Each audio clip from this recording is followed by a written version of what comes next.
If you couldn't tell already, it has been an absolutely beautiful morning. Not a bad way to start your day. My battery's probably about to die, so I might have to do most of this in studio or somewhere unrelated. That said, let's talk about the Puckipuppy Bulldog. Their dual suspension, long range Class 2 e-bike.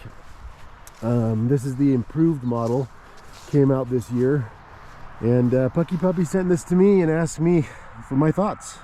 As I said, dual suspension, you have a rear shock. This is technically adjustable, but they advise that you don't try to adjust it without professional help. And since 99.9% of you probably aren't going to worry about that, it's essentially a non-adjustable rear shock. 26 by 4 inch fat tires. This is an upgrade over their previous kind of computer display.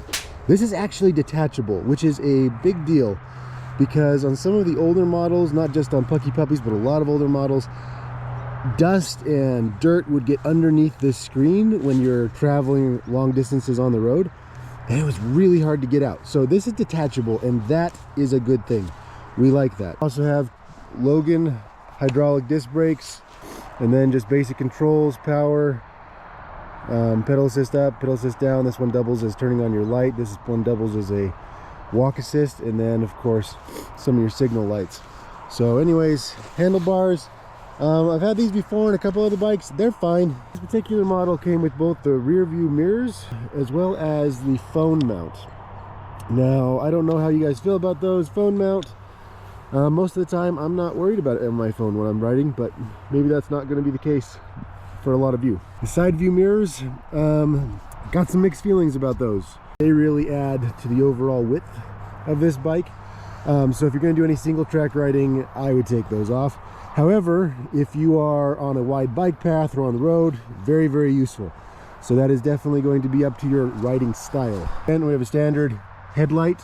I've had this on a number of other bikes. It works fine. And you do have a lock for the front fork and a preload adjustment. This is an 8-speed Shimano shifter and derailleur combo. You have your Shimano Atlas rear hub motor. It's going to have a torque plus cadence sensor. I haven't tested it out yet. I haven't done really any riding on this thing, so I'll give you my thoughts on that afterwards. We have a tail rack, and then I really like this. This is a integrated rear light. Those tail lights that you have to charge separately are a pain in the butt. So if you're gonna have an e-bike, you might as well have an integrated tail light. Now let's talk about this seat. Oh my goodness, that is a wide load seat. I don't have the widest load, but that thing's not gonna have any problem carrying it. Your seat post is not gonna be that long. I'm sure you can get a longer seat post than this. I'm not exactly sure why Puckipuppy went for a shorter one, because I think it goes all the way down here. I could be wrong. I am 6'3", and this bike, as configured with this seat post, I cannot get the seat up high enough to give me that full, comfortable extension every time I go around on the pedals. You have two, count them, two 48 volt, 15 amp hour batteries, one in the top tube, one in the bottom. They advertise this as having a maximum range of 130 miles. But of course, there is a major difference between advertising range on the internet and real world results. So I don't know that I'm going to be able to test the full distance, but I'm going to track my mileage and I'm going to track the batteries reading, and I will let you know how things go. Honestly, I would love a bike that can go the distance. I really beat the crap out of these bikes. I'd ride on some really hard trails, and they don't ever get the mileage that I'd like them to get. So I've brought you to my uphill climb test location. Now, most of the people who are going to review these bikes, they're going to go, up a few hills in a city, and, it's going to last maybe a couple hundred yards, something like that. Nuh-uh. This is the Wild Spaces test. So we are going to test this thing on miles and miles of mountainous uphill roads, and we're going to see how it holds up. We are in pedal assist 1,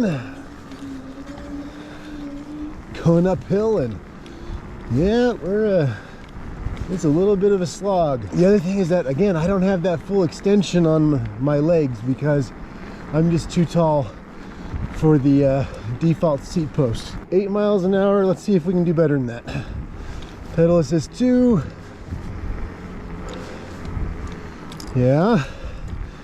Now we're gonna need to go up to pedal assist 3. Okay.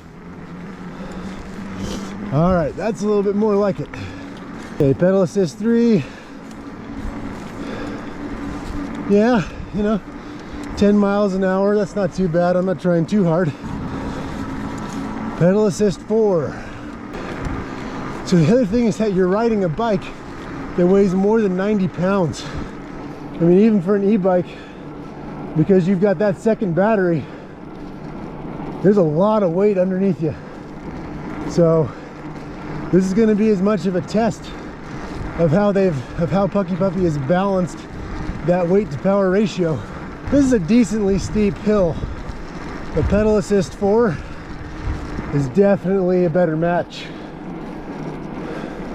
Yeah, so normally I wouldn't want to reach pedal assist 5 this early on in the test, because that, you know, that takes a lot of power from your battery. And again, I don't know how fair this is because I cannot get a full leg extension while pedaling this thing. But the thing is, you do have those dual batteries, which in theory means this bike should be able to sustain this for quite a bit longer. Okay, now we're going to try the throttle test. This is only throttle. I will not be pedaling at all. And this isn't the steepest part of the hill, but this is a decent climb, so we'll see how the bike does. And go.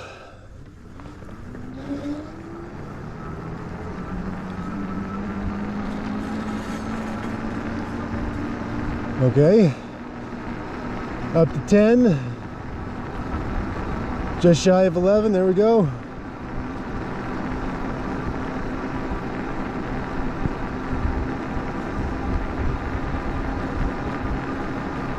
$11.5. Flirting with 8. Flirting with 12, I mean. Okay. This area's a little bit more level. So on throttle only, we're getting what? 13.5.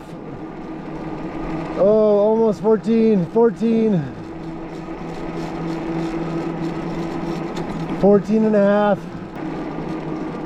Ooh, we almost got to 15, but I think about 14.5 is where you can reasonably expect this thing to go. So we're about 4 miles into this uphill test so far, and you know, it's done fine. I do have to say though that there are a number of bikes that I reviewed that have done this test much better. However, big caveat, those bikes generally cost $3,000 or $3,500. So it's not really a fair comparison. On top of that, this thing is heavy. This thing has got an extra 15 pounds on it. And you know, you can feel that when you're going uphill and you stop pedaling. If you're going to be doing some long uphills, I mean, plan to just keep pedaling or to use that throttle pretty liberally. Now, I was also fairly concerned as soon as I started the uphill, that battery capacity indicator on the computer dropped to like 60%. And I was like, all right, that's concerning. But it just stayed there. Like, it stayed there. It didn't drop. I didn't see any movement in it at all. So I don't know if that's the bike trying to compensate, trying to give you a warning that if you continue on that kind of a climb, if you push the bike that much, you're going to reduce your range. I don't know. But so far, it's doing well.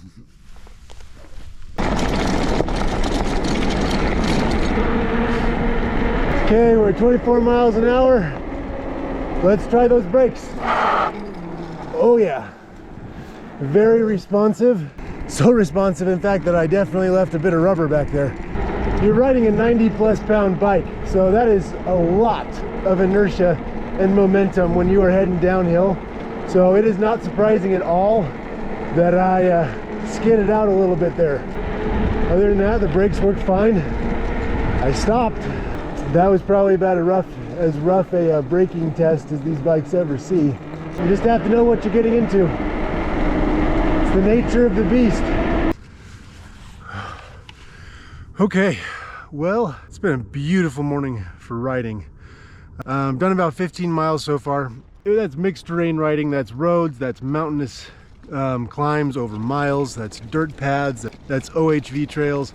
So yeah, this bike has handled everything just fine. Did a sweet climb on this thing this morning. Really steep, really rocky. But it did fine, which surprised me a little bit because the long mountain road climb that I did with this thing, all that extra weight from the extra battery, it was noticeable on the climb. I mean, it handled it fine, but it was a little sluggish compared to a lot of, you know, single battery bikes that weigh 20 pounds less. There's a trade-off, right? You're going to get the range, or you're going to get the full benefit of the torque that these bikes can produce. Long range. I mean, I have not even touched the battery on this thing. I have no idea how long it can go, but I've had problems with some of the cadence sensor only bikes, especially on rough trails. It's just a really unintuitive way of kind of interacting with the terrain. So the torque sensor, definitely a plus. The range, massive plus. If you're going to be in the cities on kind of rolling hills, this bike should last you a good long while, and that is not a bad thing. Now that second battery is along that top tube, which means depending on what bike rack you use, that battery may see a lot of abuse. So that's something just to consider. Again, it's just knowing the nature of the beast, right? So I patted it when I put it on my bike rack, and for the most part it's been okay, but if I'm going to be driving on rough terrain, that thing's going to rock back and forth. It's going to beat up that battery. Not good, not good. I mean, this bike is really for somebody who doesn't want to have that range anxiety. I think it's going to handle most terrain just fine. It's not going to be the torquiest bike out there, but if we're honest, you're probably looking at adding $1,000 and losing a battery to, you know, really improve on the torque rating of this thing. It's just a matter of knowing what kind of bike you want and what you're going to use it for. So this thing is a good all-around bike. I would suggest it's going to handle the cities like nothing. You know, those side view mirrors will be nice in the city. I'd suggest taking them off if you're going to be doing some of the more mountainous riding. They kind of get in the way and they can get hung up on stuff. And overall, nice bike. Is this the right bike for you? Did you love it? Do you have any questions? Let me know in the comments. Right now, Puckipuppy's running a sweet deal on this bike. If you look in the description, there'll be a link and you can use my code and score $50 off, which is not bad. That would make the Bulldog a pretty competitive offering in this class. I'd suggest giving it a look. If you can find a shop that'll allow you to take one for a trial spin, even better. But let me know what you think. Do you think range is more important? Or do you think shedding that 20 pounds and getting a little bit more torque out of your bike is more important to you? Let me know in the comments, and we'll catch you on the next one.